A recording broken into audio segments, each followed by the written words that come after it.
Back to Bhavani lifestyle. இப்போவும் நான் 11:15 train பிடிச்சா கரெக்டாக 1 மணிக்கு கடைக்கு போயிடுவேன். இன்றைக்கி அந்த 11:15 ட்ரெயின் வர்றதுக்கு முன்னே போயிட்டு அதுக்கப்புறம் 1:30 ட்ரெயின் பிடிக்கலான்னா அது ஏதோ நேருவில் ஸ்டாப் இல்லையா. இப்போ இந்த ட்ரெயின் வந்திருக்கு 11:35. இதுக்கு எவ்வளோ நேரத்தில் போகும்? எனக்கு இப்போ இது என்ன பிரச்சனைனா நேரூர் போகணும். நேரூர்லேருந்து அதுக்கப்புறம் டானாக்கு ட்ரெயின் எடுக்கணும். ஒன்று 12:05 ட்ரெயின். இப்போ நான் பிடிக்கலான்னு நினைக்கிறது 12:23 ட்ரெயின். பிடிக்கலையா தெரியல. இன்றைக்கி எத்தனை மணிக்கு கடைக்கு போகணும்னு தெரியல. ட்ரெயின் நமக்காக காத்திருக்காது, நம்ம தான் ட்ரெயினுக்காக காத்திருக்கணும். இந்த ட்ரெயின் இப்போ ஏறி இருக்க ட்ரெயின் ரொம்ப ரொம்ப ஸ்லோ ட்ரெயின். எத்தனை மணிக்கு பரப்புவாங்கன்னு தெரியல.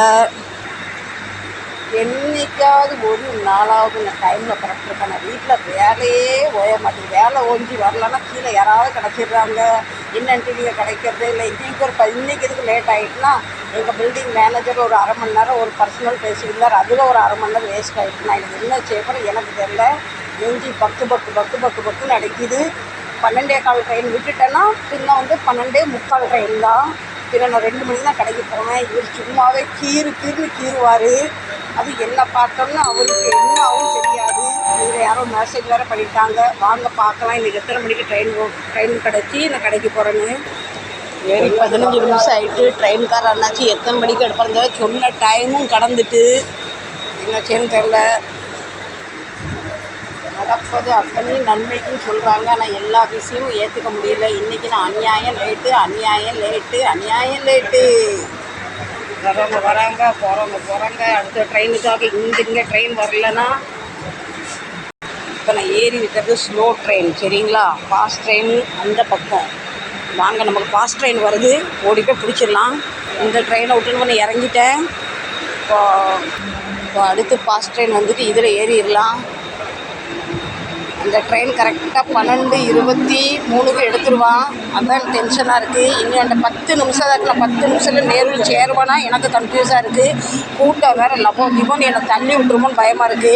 வாங்க இடிச்சு பிடிச்சி ஏறிடலாம். எப்படியாவது ஏறியாச்சு. என் மேலே தப்பை வச்சுக்கிட்டு நான் அடுத்தவங்களை குறை சொல்லாதில் ஒரு மாதிரி இன்றைக்கி நடந்துட்டு. எனக்கு இது இடையில 2 ஸ்டாப் இருக்குது. நான் எப்போவுமே ஜென்ஸ் டப்பாவில் தான் மோஸ்ட்லி ஏறுவேன். ஏன்னா ஜென்ஸ்க்கு கொஞ்சம் அட்ஜஸ்ட் பண்ணுவாங்க, லேடிஸ் அட்ஜஸ்டே பண்ண மாட்டாங்க. அதனால இப்போ ஏரியாச்சு. இப்போ அடுத்து சீபெட் தாராவி வருதான். ட்ரெயின் என்ன பிரச்சனை, மாதத்துக்கு எனக்கு ஒரு பாஸ் 150 ரூபா தான் ஆகுது. பஸ்ஸில் போனால் மாதம் 750 ரூபா ஆகும். பஸ்ஸு ரொம்ப ரேரு. அதுக்காக என்னாலும் பைசாவும் மிச்சம் ஆகுது. ப்ளஸ் நமக்கு ட்ரெயின் ஒரு செகண்டுக்கு ட்ரெயினும் கிடச்சிருது. இப்போ நான் ஃபாஸ்ட் ட்ரெயின் ஏறி போய்கிட்டே இருக்கேன். நாங்கள் பெண்கள்லாம் ரொம்ப மோசம். எங்கள் லேடிஸ் கம்பார்ட்மெண்ட்டில் ஒரு ஜென்ஸ் ஏறிட்டாலுமே கம்ப்ளைண்ட் போட்டுருவோம், இல்லை சண்டை போட்டுருவோம். எதுக்கப்பா நீ யாருன்னா லேடிஸ் டபாலன்னு.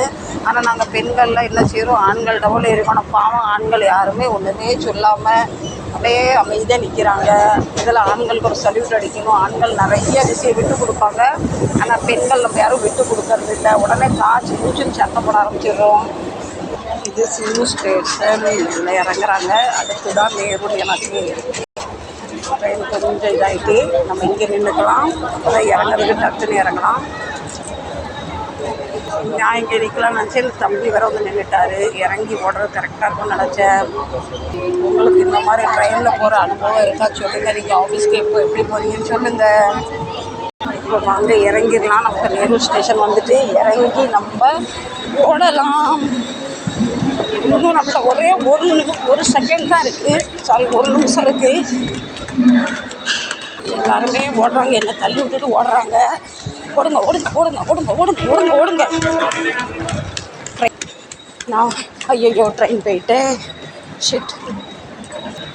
ட்ரெயின் போயிட்டு இனி அடுத்து 3/4 மணி நேரம் கழிச்சு தான் ட்ரெயின் இருக்குது. நமக்கு கொஞ்சம் நிப்பாட்டினா ஏறிடலாம். நிப்பாட்ட மாட்டானே என்னாச்சு. ஐயோ இனி சும்மாவே கத்துவார் என் வீட்டுக்காரு. இனி இன்னைக்கு அவ்வளோதான்.